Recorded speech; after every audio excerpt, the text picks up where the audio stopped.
Now that we've been working on the horizontal plane for a while, we're going to begin with a vertical move called the halo.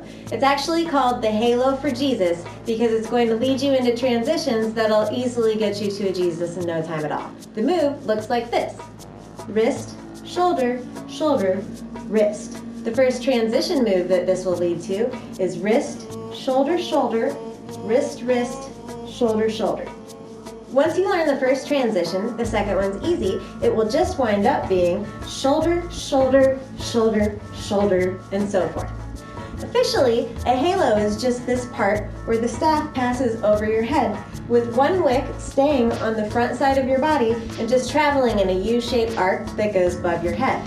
We're going to be working all the way from a vertical triangle down by the floor to a horizontal triangle up by your shoulders. We're going to work on it piece by piece, so let's just get the halo part down. You want to use your right hand to set it on your right shoulder and take a look at that center point line.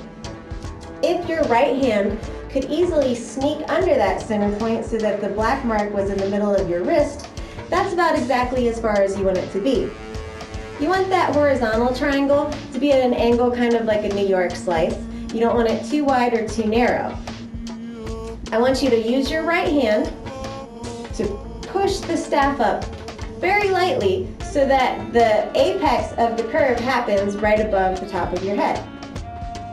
When you're doing this, the back of the staff is going to remain connected to that top vertebrae, the bumpy one, right at the bottom of your neck. You can go back and forth from left to right, holding your left arm like a cactus, and then your right arm.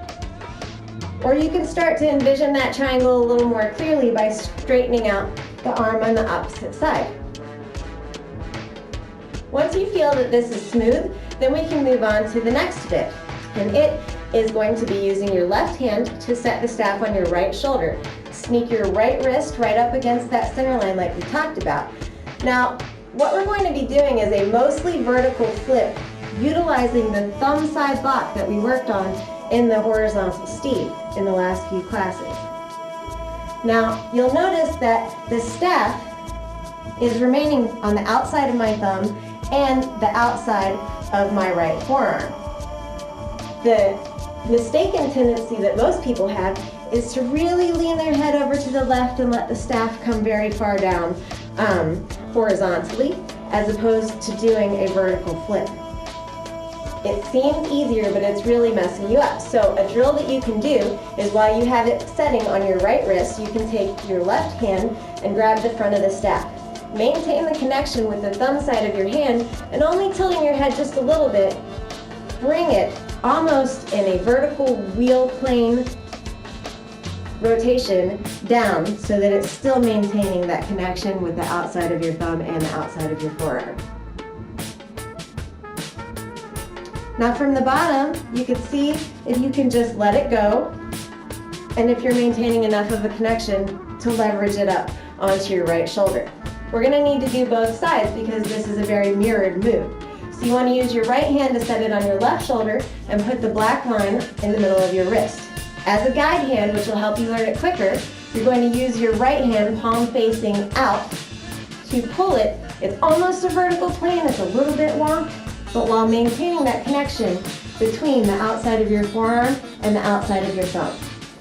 It's a 2-point lock point that we've talked about in the previous classes. It's going to be easier to hold that lock point and utilize it once we work on the release.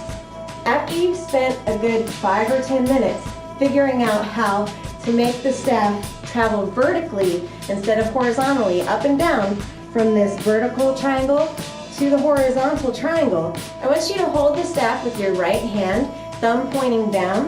Your thumb is centered on the center of your staff. Then you want to sneak that right thumb over to the right so that you're releasing vertically on the thumb side of your hand, but not in between your index and thumb finger. You should never do that for contact staff. Now you're going to pretend like there was a wall 6 inches behind you, and the staff has to travel very vertically between you and that wall when you release. So the higher up end of your staff is behind you at this point, and you're making that vertical triangle that we were working with. So now that you've snuck your thumb over to the right and it won't be in the way, I want you to rotate that wick that's pointed down up and just onto the back side of your hand. Now it has to be the entire back side, not just your thumb, when you release in order to catch it. So think about reaching all 4 of your fingertips back towards your shoulder so that you can have the entire back of your hand for contact. The next part of the move we've already been working on. It's a flip up to the shoulder. We're not worried about learning the second half of the move yet. It's important that you just figure out the first part so that we can move on from there. You'll note when the staff is on one shoulder or the other at the pizza angle that we've been working with, that you can tug it down and get a lock from the back side of your skull. This can actually be used to leverage the staff all on its own. So it's something to consider when determining whether or not your staff is at the correct angle. The second half of the move involves the halo itself, but getting it onto your other wrist so that you can bring it back down on the left side. If you go ahead and take your left hand and stick your thumb in your breastbone, then tilt your pinky towards the sky so that it raises this little parallel chicken wing. It's going to be in the right place when the staff passes over your head. So with that horizontal triangle, what we're doing is trying to aim the center point from where it would be on the right wrist to where it would land on the left wrist so that we can finish all the way down to the ground. Just so you have something to aim for, think of it as the push over your head to your wrist to a release so that you're in a mirror image of the start that you had on the right hand side. Once again, you're going to take your left thumb into your chest, all the way to a release so that it's mirrored. As soon as you have that, I want you to again put your hand so that it's ready for the staff when it gets there, and start all the way from the first release and see how far you can get.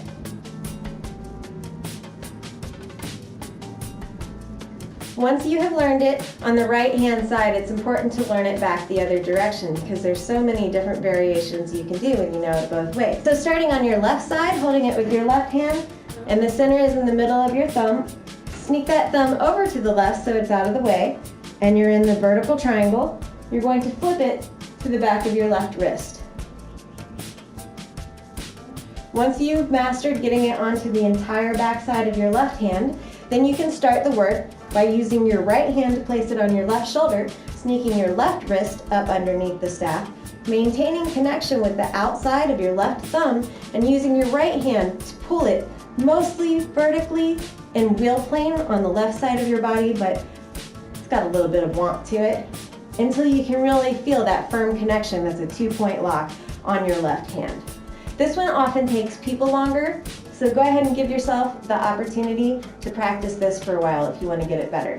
The next part of the move is to set it on your left shoulder and put your right thumb in your chest, tilting your pinky up to make that parallel to the sky chicken wing. Send it over, down, and mirror. Find and fix your glitch points quicker. Don't start at the beginning of the move if the end is what sucks. So remember that you do have the option of just giving it the little push over your head to the other side, or you can even use the little chicken wing that we've been working on to give it the momentum that you need. Some simple things that you can do with this once you've learned it in both directions is a fishtail to a halo with a turn to a fishtail.